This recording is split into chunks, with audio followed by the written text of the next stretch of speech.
I'm sure I'm not telling you something you don't know. An Arctic chill is making January extra frosty this year. It seems globally, 6 people have died in the U.S. They're using a very interesting way of trying to preserve fruit in Florida, the igloo effect. You know, they put water on it, it freezes, and somehow insulates and incubates those oranges. But a little bit scary. 7,000 schools closed in Britain in what they're calling the worst winter in a century. So I want to start by apologizing for taking you to the Arctic in the beginning of this segment at least, but oh my, it's a great adventure, one we're only going to be able to give you a taste of because you're going to want the book. It's written for youth, and we'll find out why. Advance to Adventure Through the River and Fire also comes on 2 discs that you can hear, read by the author, Steve Gallant. He's here with his wife, Marina, from Woodstock, Ontario, and they have so many chapters of life to share. They're just the most interesting couple. We're delighted you're here. Thank you. It's great to be here. And the first encouragement for people with a dream is that this book was written when? It was written in 1990, so 20 years ago. 20 years ago. What happened? Well, I wrote it and sent it out to a number of different publishers and couldn't get it published. I then put it in a box and forgot about it. And now, as we had kids, I was telling them stories. And my kids said, wow, tell us another story, Dad. And I did, and they said, you should write a book. And I said, well, I have. I did once upon a time. I pulled it out of the box, dusted it off, sent it out to a different group of publishers, and Tate Publishing picked it up, which was really exciting. This was published in '08. Yes. But it happened when? 1985. I led an Arctic expedition from Contwoyto Lake up into the Burnside River, into Bathurst Inlet, and up to Byron Bay. You were an can I say this? Infantry officer? Yes. And a foreign liaison with the Canadian military. Yes. Now, let's just look at where. I think the provinces end somewhere down here, don't they? That's correct. Yep. And way you're down there. going to start here at? In Contwoyto Lake, and it's above the tree line. And we went into the Burnside River. We crossed the Arctic Circle, up into Bathurst Inlet to Bay Chimel, and then up across the from the Kent Peninsula over to Byron Bay. Pretty barren up there. Very barren. Like a desert. Totally like a desert. And how cold?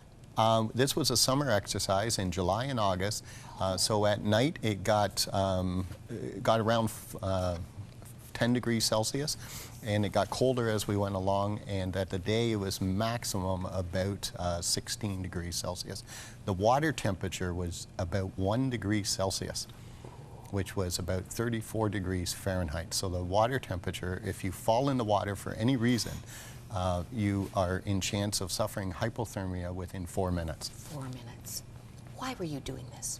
It was a sovereignty exercise. It was the first time ever that the Canadian Reserves sent a group of reservists up to the Arctic under the command of a reserve officer. And I was selected to do that.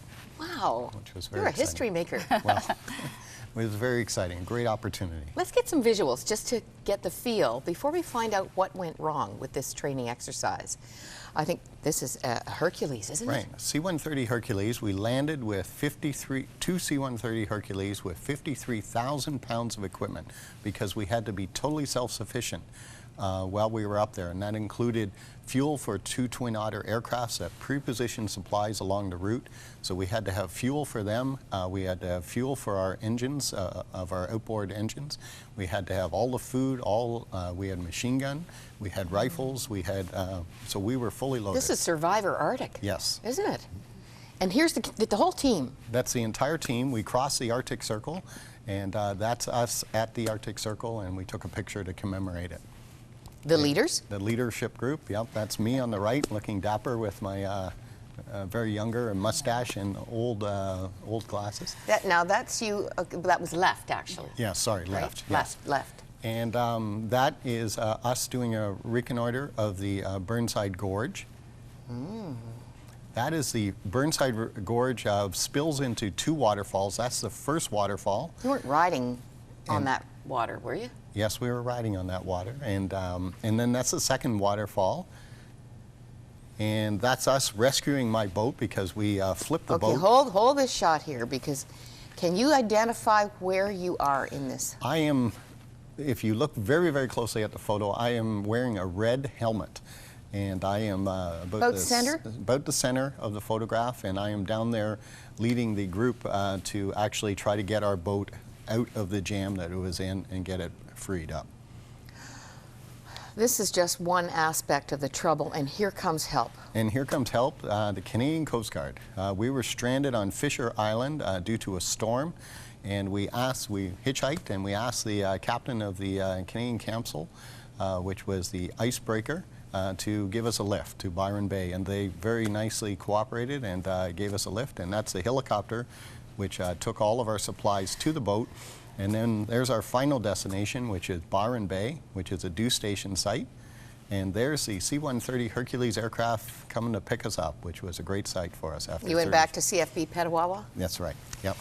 Now, these are just quick facts. That's kind of the geography and the artillery, but you rescued a young boy.